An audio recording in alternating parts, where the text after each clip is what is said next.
So what's up? Panibagong araw, panibagong karera na naman tayo ngayon. Stage 5 2025 Tour of Luzon. Magandang laban na naman to. Marami-rami na naman nakasali dito.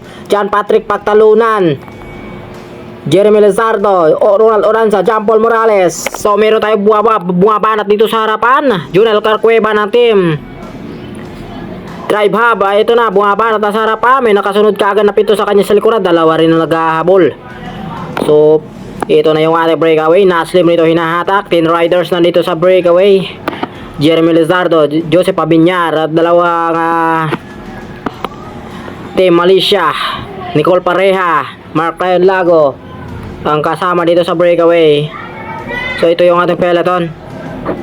So papalusong sila dito. Nakahon na yung ating breakaway. John Paul Morales nandito sa likuran. So hawak pa rin ng Koreano yung yellow jersey. Hindi pa rin nakakuha. Lamang pa rin siya ng mga 4 minutes and 30 seconds. So ito na yung ating breakaway. So sila Oranza doon at saka sila John Paul Morales magkakabantayan dahil sila yung malapit sa GC. So titignan natin kung sa last stage siguro babawi itong sila John Paul Morales at saka sila Oranza. So ito yung breakaway natin, 8-man breakaway. John Patrick Pagtalunan nandito sa likuran, Junel Carcueva, Mark Ryan Lago ng team Go for Gold, Joseph Abiñar ng team Excellent Noodles, at saka si Naslim ng team Die Reina. So ito yung ating breakaway. Palitan sila dito, papaho sila dito, 8-man breakaway. So nakakagwat na sila dito sa peloton ng mga 1 minute gap. So medyo malapit lang. So titignan natin kung may sustain nila yung kanilang breakaway, kumbaga madagdagan kaya yung kanilang gap. So kahapon na inaabutan yung 8-man breakaway last 3 kilometers inabutan. Ngayon kaya maabutan kaya itong breakaway. Medyo matulin yung breakaway, palitan sila. Kumbaga hinatak doon ni Joseph Abiñar yung kanilang breakaway para di sila dito maabutan ng peloton. So 1 minute from the peloton yung gap. So medyo malapit lang yan, pero titignan natin kung madagdagan kaya yung gap. So ito na ang peloton. John Paul Morales nandito sa likuran.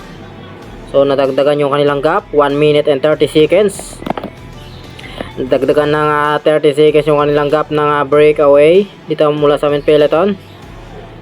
So ito yung mga kasali sa lead group: Lizardo, Nicole Pareha, Carcueva, Junel, Lopez Erickson, John Patrick Pagtalunan, Lago, Mark Ryan Lago, Joseph Abiñar, Lim, Nas. Ito yung mga kasali sa breakaway. So 8-man breakaway to. So dito sa ahon mukhang may maiiwan dito sa ahon. Si Erickson dito mukhang aatras dito sa ahon dahil medyo matulin yung kanilang dalahan dito sa ahon, no? So si Erickson dito tinatayuan niya dito para makakadikit. Yun nga lang, mukhang nahihirapan naman itong si Erickson. Mukhang groggy na rin talaga dahil dun pa lang sa patak ay talaga nagmiminti na sila ng mga 50 siguro pataas. So ito na, Naslim rito ang nasa harapan, Nicole Pareha, Junel Carcueva, John Patrick Pagtalunan, Jeremy Lizardo, itong nakakulay dilaw. So mukhang naiiwan itong si Joseph Abiñar. Dahan-dahan dito si Joseph Abiñar sa may kaliwa. Sinunda naman kaagad dito ni Naslim. Pasimple na sanang tumakas itong si Joseph Abiñar, pero hinabuling kaagad ni Naslim. Ang tulin sila dito. Talagang dapahan yan. Joseph Abiñar dahan-dahan na umagwat ito. Makakawala na kaya dito sa kanyang kasama sa breakaway. Mukhang naiwanan naman si Erickson sa likuran. Joseph Abiñar pilit na kumakawala dito sa kanilang grupo. So ito yung ating peloton, talagang gumagapang na sila dito sa ahon.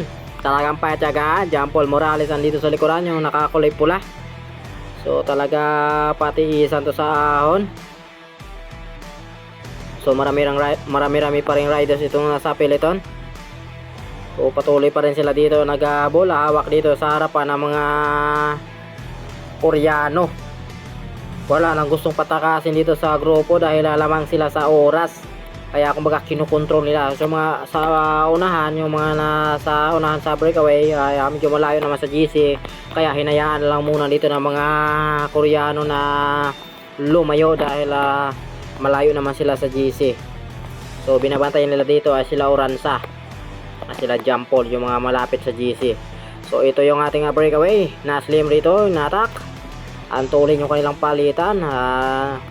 Asod naman ito si Jonel Carcueva. Jonel Carcueva pumalit dito, hinatak ni Jonel Carcueva, kinakargahan dito sa Loso para tumulin yung kanilang breakaway. Kumulas na dito si Erickson, talaga natuluyan na talaga. Ito na, Naslim rito ang nasarapan na may dala-dala na trangko sa kanilang 8-man breakaway. Sinundan ni John Patrick Pagtalunan at si Joseph Abiñar. Sundaman dito sa likuran ni Jonel Carcueva ng team Drive Hub. So ito may bunganat na isa. Excellent noder from Excellent Noder Rider. Ito bungabanat dito sa harap, binanata last 5 kilometers. Bungabanat Joseph Abiñar. Ito na tulin dito banat ni Joseph Abiñar, makakawala na kaya last 5 kilometers. Talaga ang tuloy na dito si Joseph Abiñar ng team Excellent Nodels. Talagang pinakalas na yung kanyang kasama sa breakaway. Dahil alam niya pag sa rimatehan ay talagang tagilid siya. Kaya sinubukan niya dito na umagwat. Titignan natin kung masasagad na hanggang finish line. 4 kilometers to the finish line, Joseph Abiñar. Ito na mga kaibigan, Joseph Abiñar. Talaga ang tuloy niya ang kanyang padyakan to. Diin na diin talaga. So tinakasan niya yung 7 rider dun sa likuran.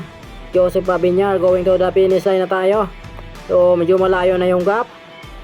Talaga tinakasan ni Joseph Abiñar. Nagbabantayan na lang yung sa likuran. Hindi na siguro maghahabol doon dahil nagbabantayan na sila. Nalingat sila doon sa panat ni Joseph Abiñar.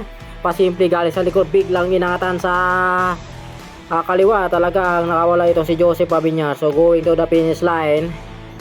Talagang madiin na madiin itong padjak ni Joseph Abiñar from Excellent Nodels. Ito na. Grabe yung kanyang diinan dito. Hindi na talaga lumilingon ito si Joseph Abiñar. Mukha focus na focus siya sa kanyang speed para di na siya maabutan ng second group. So ito yung solo breakaway natin from Excellent Nodels. Grabe yung diinan. Diin na diin. Medyo malabo yung video. Ito yung ating grupo. Nakakabantayan na sila dito. Jonel Carcueva dito sa likuran. Naslim na sa harapan. Ito na, pati isa sila dito. Jeremy Rizardo, bumanat si Naslim. Hinabol naman ni Jeremy Rizardo ng Philippine Standard Insurance. Di niya makakawala ito si Naslim. Sinubukan sana. Ito na yung ating champion. Last 100 meters. So the finish line, Joseph Abiñar ng team Excellent Nodels, yung ating champion sa Stage 5 2025 Tour of Luzon. Ito na, abangan natin yung second group. Magkakarimatehan kaya dito. Grabe ito, talagang grugi na talaga ito si Joseph Abiñar, pero grabe. Ito yung ating second group, rimatehan dito guys. Ito na, Mark Ryan Lago at saka si Jonel Carcueva. So pangalawa si Jonel, pangatlo si Mark Ryan, pangapat si Jeremy Lizardo. So ito ang peloton, grabe yung rimatehan. Kita muntikan pa sila dito, nagkasimplakan. Oranza, mukhang nawala sa momento si Oranza. At ito Ian Cahocon versus Go for Gold. Ito naggrabe si Ian. Si Ian pa rin ang kumuha dito ng sprint sa peloton. Grabe si Ian Kung walang breakaway kay Ian na naman sana. Yun nga lang ay may breakaway. Di na nabutan yung ating breakaway. So congrats sa team Excellent Nodels Cycling Team.